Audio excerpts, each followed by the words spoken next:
From Phoenix, Arizona, riding for Factory Mongoose, USA BMX Foundation and Troy Lee Designs, 2024 Team USA Olympian, number 12, the Cowboy, Cameron Wood.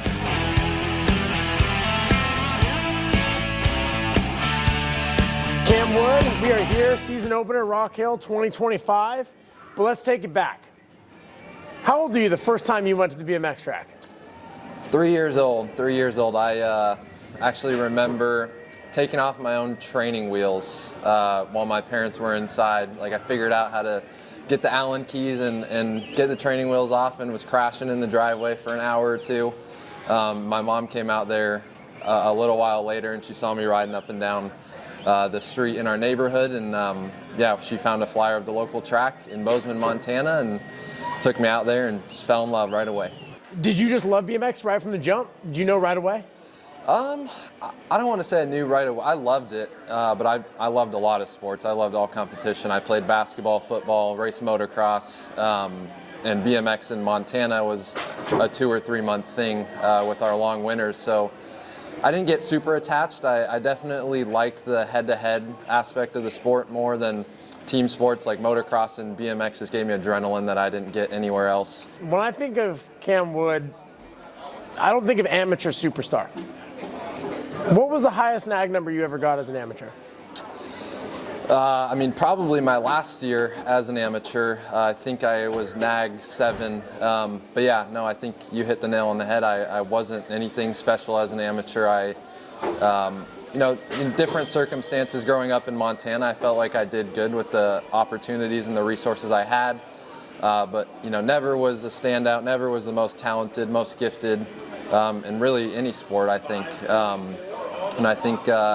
Once I made the move to Arizona, I had all these tools and resources I never had. I had fast pros to ride with and people to look up to, and competitive environments. I made a lot of progress in a really short amount of time, and things took off for me. But when I look back on my amateur career, it was just kind of resilience. There was a lot of times I wanted to quit, and I had good people in my corner that kept me to, keep showing up and keep racing and keep going, and it was not easy. I remember going out in semis for years and years and years in a row. And so I'm just a big advocate for that too, just being the last person to give up. But how do you think that's going to help you in life? Yeah, I think sport is just such a good teacher.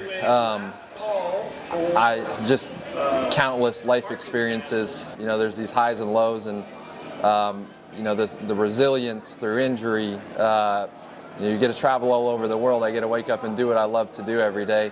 It's endless, but in terms of growing my character, sport has taught me so much, and it goes way beyond the racetrack. How to handle life situations. So many amazing relationships formed through sport. People I've met, things that I'll carry with me forever. We're here at the season opener 2025, 2024. Ups and downs. Yeah. Let's start with the ups. Okay. What were some of the good things that happened last year? Several dreams came true.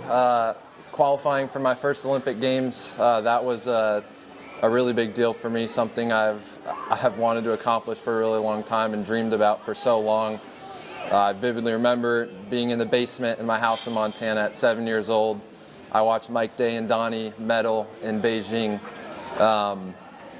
And I wouldn't say that was it sparked as a dream right from that instant, but I think it definitely opened my eyes a little in the possibilities in BMX racing, and its debut in the Olympics and 2 American men getting medals. I always kind of reflect back to that moment and remind myself of where I started, and just the journey that led to Paris, qualifying for the team. The whole Olympics experience in general was absolutely incredible, and finishing the year with the USA BMX title, another thing that, when you grow up in America, that's a really big deal. Once again, I was in the stands for nearly a decade straight watching the pros race for that title growing up. So, just to be the one in the arena and live it and feel those raw emotions, that I've been blessed to feel through this sport. It was just, there was a lot of good things that happened last year for sure. So switching gears now, 2025, new year, new season. Everybody has 0 points. We're starting over again. Do you feel like you're defending? No, not really. I think, you know, I know. Nobody's going to break in your house and steal the cup? No, I mean, it's BMX, right? I think I've learned a lot throughout the years, and I've learned how present you have to be. And every year, every race, you're going to be faced with different challenges, different situations, and I have to be ready for that. And, you know, my goal is to continue to evolve as a person, as an athlete. I don't feel like my time is done, and but really, that's what it's about. I hope for not. me. You're like 23, 24? Yeah, no, I mean, I just want to keep getting the best out of myself, right? That's what it's about for me, and keep showing up, giving my best effort, and see where it puts me. What did you work on in the offseason? Well, I got myself a fiance. There you go. So, no, it was good. We had a few months at home, probably the longest off season I've had as a pro. So yeah, that was definitely a highlight. Got engaged and have a wedding coming up this summer in Montana. So time with my family, friends.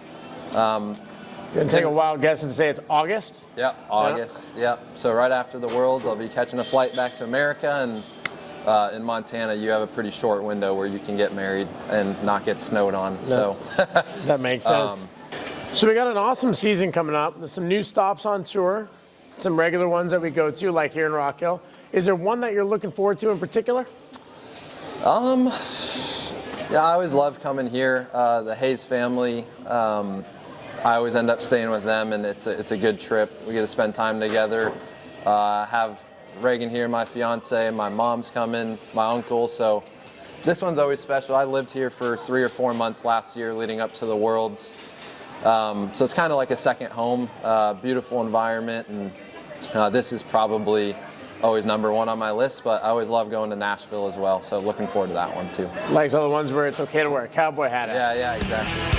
American. There you go.